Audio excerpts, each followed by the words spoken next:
मोठी बातमी जालना पोलीस आणि भाजपच्या उमेदवारांमध्ये गोंधळ झाल्याचं पाहायला मिळत आहे। जालना पोलीस आणि भाजपचे उमेदवार एकमेकांसमोर उभे ठाकलेले होते आणि त्यांच्यामध्ये गोंधळाचं वातावरण निर्माण झालेलं होतं आणि जालन्यावरून सगळ्यात आधी आलेली दृश्य आपण यावेळेला पाहतोय। ज्यावेळेला हा सगळा गोंधळ सुरू झालेला होता त्यावेळेला त्या ठिकाणी तैनात असलेले पोलीस आणि भाजपचे कार्यकर्ते यांच्यामध्ये बोलचाल सुरू असल्याचं आपण थेट टेलिव्हिजन स्क्रीनवरती यावेळेला पाहू शकतोय। जालन्यातून आलेली ही गोंधळासंदर्भातली सगळ्यात मोठी बातमी देखील आपण लोकशाही मराठीवरती सगळ्यात आधी पाहतोय।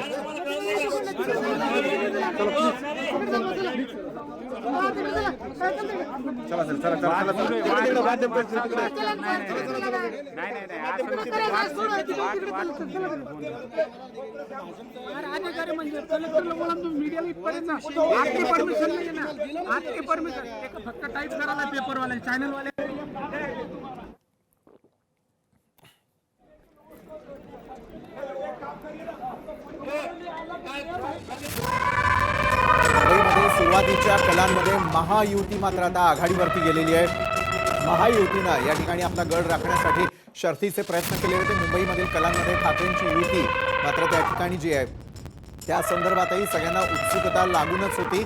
मात्र महापालिकांच्या रणधुमाळीमध्ये मुंबईमध्ये सुरुवातीच्या कलांमध्ये महायुती यावेळेला आघाडीवरती असल्याचं स्पष्टपणे दिसू लागलेलं आहे। मुंबईमधील कलांमध्ये ठाकरेंची युती मात्र पिछाडीवरती असल्याची सगळ्यात मोठी बातमी। अचूक आणि वेगवान निकाल आपण फक्त लोकशाही मराठीवरती यावेळेला पाहणार आहोत। मात्र मुंबईकरांसाठी काटेकी टक्कर होती महायुती विरुद्ध ठाकरे ब्रँड यांच्यामध्ये। मात्र ठाकरे बंधूंची असलेली त्या ठिकाणी एकत्र येण्याच्या निर्णयाची प्रक्रिया आणि त्यानंतर कलांमध्ये मात्र ते पिछाडीवरती असल्याचं स्पष्टपणे दिसतंय।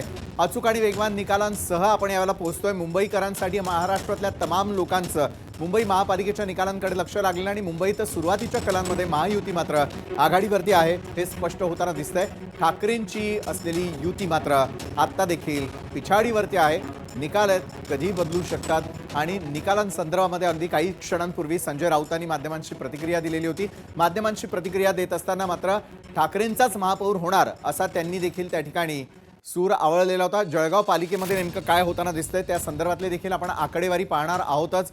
जळगाव पालिकेमध्ये भाजप 6 जागांवरती, शिवसेना 6 जागांवरती त्या ठिकाणी पुढे असल्याचं पाहायला मिळतंय। म्हणजे पुन्हा एकदा महायुतीचंच त्या ठिकाणी वर्चस्व आहे का हे देखील लवकरच स्पष्ट होईल। जळगाव महानगरपालिकेकडे देखील अनेक दिग्गजांचं लक्ष लागलेलं होतं।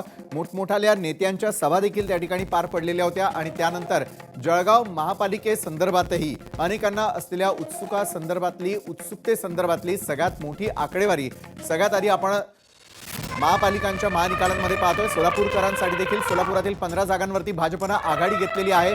सोलापूरमध्ये देखील भाजप आघाडीवरती असल्याचं चित्र दिसतंय। अनेक ठिकाणी महायुतीचा निकाल पुढे येताना दिसतोय। अनेक जण महायुतीचेच उमेदवार आघाडीवरती आहे। मात्र सोलापुरात भाजपच्या नेत्यांसाठी आणि कार्यकर्त्यांसाठी एक सुखावह बातमी घेऊन लोकशाही मराठीची टीम आलेली आहे। सोलापुरातल्या 15 जागांवरती भाजपनं त्या ठिकाणी आघाडी घेतल्याचं स्पष्टपणे दिसतंय। कारण प्राथमिक कलांमध्ये एकूण 15 जागांवरती सोलापूरमध्ये देखील भाजप हे आघाडीवरती असल्याची या घडीची सर्वात मोठी बातमी। महापालिकांचे महानिकाल सर्वात आधी लोकशाही मराठीची टीम आज दिवसभर तुमच्यापर्यंत पोहोचवणार आहे। अशाच प्रकारच्या प्रत्येक क्षणाच्या अपडेटसाठी आपण पाहत राहा लोकशाही मराठी। कारण अचूक आणि वेगवान निकाल फक्त लोकशाही मराठी आज सगळ्यात आधी आमच्या संपूर्ण महाराष्ट्रभरातील टीमसह तुमच्यापर्यंत पोहोचवणार आहे। सोलापुरात 15 जागांवरती भाजपची आघाडी असल्याचं दिसतंय।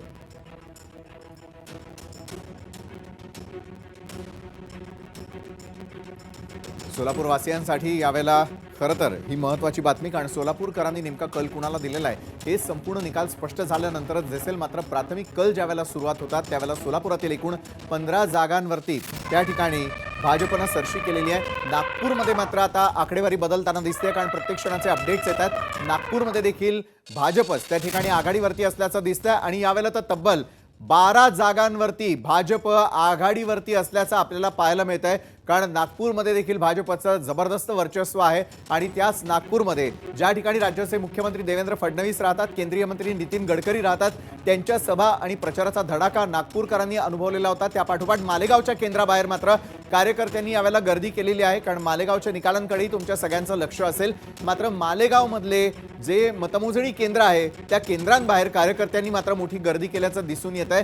कारण मालेगावचे निकाल नेमके काय लागतील, मालेगावचे प्राथमिक कल काय आहे त्यावर महायुती तर आमचं लक्ष आहेच, मात्र अगदी काही क्षणांपूर्वी आपण जसं पाहिलेलं होतं की काही मतदान केंद्रांवरती कार्यकर्ते मोठ्या प्रमाणात गर्दी करताना दिसतात। मालेगावच्या केंद्राबाहेर कार्यकर्त्यांनी राष्ट्रवादीचे विक्रम कोठुळे त्या ठिकाणी आघाडीवरती असल्याचं पाहायला मिळतंय। विक्रम कोठुळे यांनी देखील ही निवडणूक लढवताना प्रतिष्ठेची केलेली होती आणि त्यानंतर मात्र राष्ट्रवादीसाठी नाशिकमधून मोठी बातमी येते। नाशिक पालिका मतमोजणीला सुरुवात झालेली आहे। तिथले आपण सगळे देखील सगळ्यात आधी आपण कल पाहणार आहोत। मुंबईतल्या कलांमध्ये महायुतीत अर्धशतक पार होताना यावेळेला चंद्रकांत पाटील प्रतिक्रिया देत आहेत। और आगे की दिशा जो हम रख रहे हैं तो पिछले हमारे अनुभव के आधार पर लोग विश्वास भी रख रहे हैं। तो लोगों के मन में हमने यह प्रश्न उठाया कि इनको विकास करना है तो पहले क्यों नहीं किया। हमको 2.5 साल मिले, 2.5 साल तो कोरोना में गए, कोरोना में भी हमने बहुत कुछ अच्छा काम किया। तो 2.5 साल में हम इतना कर पाए, तो इतने सालों में सत्ता उनके पास देने के बावजूद भी वो क्यों नहीं कर पाए। और जो रीअलाइनमेंट्स हुए हैं मुंबई में दोनों ठाकरे बंधु, पुणे में दोनों राष्ट्रवादी, रीअलाइनमेंट्स को लेकर कैसे आप लोगों ने उसको चीजें को ठीक किया और उसको एक चैलेंज कैसे लिया और उसमें कैसे काम किया गया। ऐसे लोगों में ठाकरे बंधु एकत्रित आने हो या कांग्रेस राष्ट्रवादी दोनों एकत्रित आने हो, इसमें लोगों का हित नहीं, मराठी भाषियों का हित, मुंबई का हित नहीं, अपना ही स्वार्थ है। ये लोगों को रजिस्टर करने में हमेशा से हुए, लोग भी इतने होशियार बन गए हैं कि लोगों को ये ध्यान में आया कि ये अपने स्वार्थ के लिए चल रहा है। लास्ट कितने नंबर्स आप ला रहे हैं मुंबई में और पुणे में?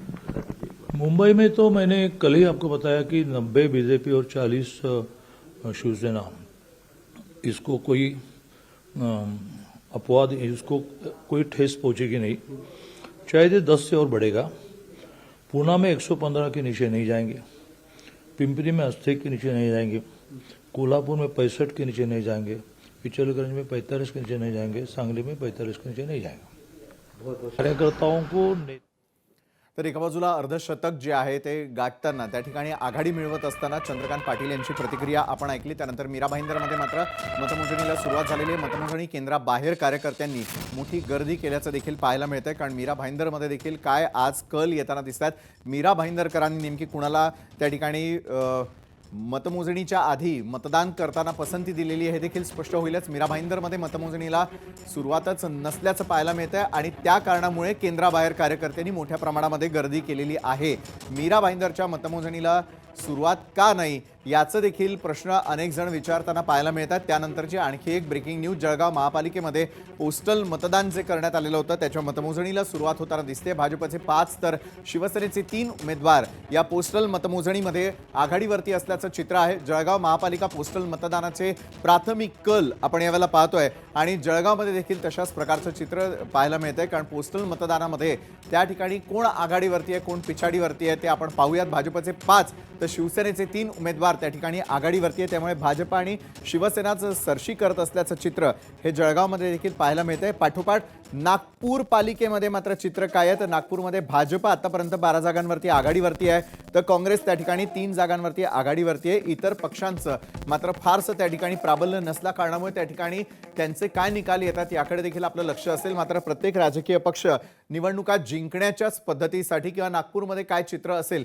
यासाठी तयार असल्याचं पाहायला मिळतं। नागपूर पाठोपाठ आपण नाशिककडे जातोय। नाशिकमध्ये भाजपचे उमेदवार पहिल्या फेरीमध्ये आघाडीवरती आहेत, त्यामुळे नाशिकमध्ये देखील पोषक वातावरण आपल्याला पाहायला मिळतंय। नाशिकचा विचार केला तर नाशिकमध्ये अक्षरशः गिरीश महाजन हे तळ ठोकून बसलेले होते आणि नाशिकमध्ये त्यांनी ठोकलेल्या तळाचा परिणाम हा आजच्या महानिकालांमध्ये पाहायला मिळतो का हे स्पष्ट होईल। मात्र नाशिकमध्ये भाजपचे उमेदवार हे पहिल्या फेरीमध्येच आघाडीवरती असल्या कारणामुळे भाजपला त्या ठिकाणी एक सुखावह स्थिती मिळते का याकडे देखील आमचं लक्ष आहे, कारण आमची नाशिकची टीमही प्रत्येक क्षणाचे अपडेट्स आणि ब्रेकिंग न्यूज आपल्यापर्यंत पोहोचवतेच आहे। महापालिकांच्या रणधुमाळीमध्ये महापालिकांचा महानिकाल लोकशाही मराठीवरती सगळ्यात वेगवान। नाशिकमध्ये भाजपचे उमेदवार पहिल्या फेरीमध्ये आघाडीवरती आहेत, त्यामुळे नाशिकमध्ये देखील प्राथमिक फेरीमध्ये आदिती पांडे, हितेश वाघ, शाहू खैरे, बबलू शेलार हे आघाडीवरती असल्याचं पाहायला मिळतं। नाशिकमध्ये भाजपचे उमेदवार पहिल्या फेरीमध्ये आघाडीवरती आहे। भाजपचे ते उमेदवार कोणते हे आपण आपल्या टेलिव्हिजन स्क्रीनवरती यावेळेला पाहतोय।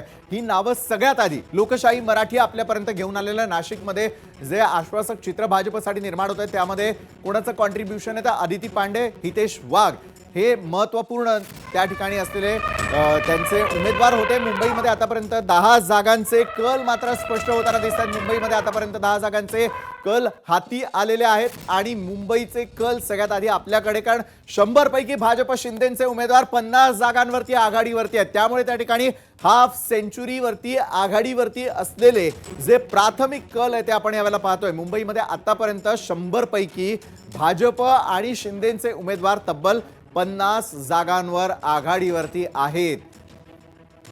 त्यामुळे मुंबईमध्ये महायुती आपली सत्ता राखण्यामध्ये यशस्वी होते का, महापालिकेत बदल व्हावा आणि हा बदल मुंबईकर घडवू शकतात, अशा प्रकारच्या प्रचारानंतर ज्यावेळेला महायुती समोर ठाकरे बंधूंचं आव्हान होतं आणि दुसरीकडे काँग्रेस आणि वंचित बहुजन आघाडीनं देखील मुंबईच्या या संपूर्ण लढाईमध्ये आपली एक महत्त्वपूर्ण भूमिका बजावण्याचा निर्णय घेतलेला होता. त्यानंतर मात्र मुंबईमध्ये आतापर्यंत 100 जागांचे कल हाती येत आहेत.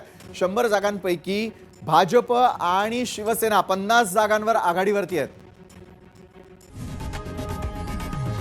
लोकशाही मराठी ऐका, पहा, जागरूक रहा.